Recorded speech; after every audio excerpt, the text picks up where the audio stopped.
We are back with a Fox News alert. Those criminals, those agitators, vandalizing the streets of St. Louis for a third night in a row. Police arresting dozens violently protesting or rioting the acquittal of a former officer.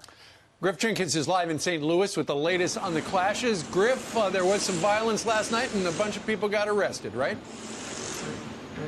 That's right. More than 80 arrests last night. It's the third night, Steve, and the police here calling them criminals because the pattern's the same. They start off peaceful during the day, and a different element comes out at night, intent on destruction. Like this window, you can see the video of the gentleman who kicked this window in. There's nothing peaceful about that protest. It is, of course, the third day. The total number of people, more than 120 arrested over the 3 days since Friday morning when Officer Jason Stockley was acquitted of the 2011 shooting death of Anthony Lamar Smith. The officials here all on the same page. Governor Greitens, the mayor, Lyda Crewson, as well as the police chief, Lawrence O'Toole, saying that this sort of behavior will not be tolerated. Nonetheless, we talked to some of those protesters. One individual, a state rep here, Bruce Franks Jr. He is an elected official here, but he says this is what the violence is about. Take a listen.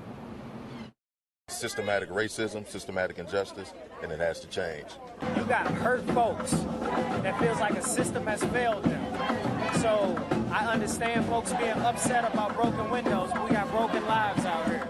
That doesn't compare. Now, what you're also seeing this morning are, of course, the people boarding up these windows, trying to fix the damage done, removing debris and destruction. Sadly, most of the destruction was in mom and pop stores, just like this one, a nail shop. It cost upwards of $1,000 to $2,000 to replace that. Certainly one of the downsides to what's happening. We're told that a little bit later this morning, there is a gathering point for protesters this morning to disrupt the morning traffic. We'll see if that happens.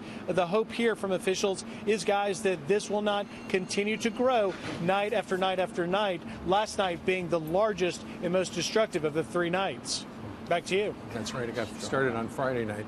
Griff, thank you very much. Live report from St. Louis. One officer had his jaw broken. Another one had his shoulder dislocated. 5 police officers had to go to the hospital. 10 of them were injured. Just protesters. And I wonder, that comment about we got shattered lives, not shattered windows, when are they going to point at the Democrat politicians that have been in charge of these cities for decades and not improve the lives of their citizens? Maybe some rage could go that way. Stay tuned.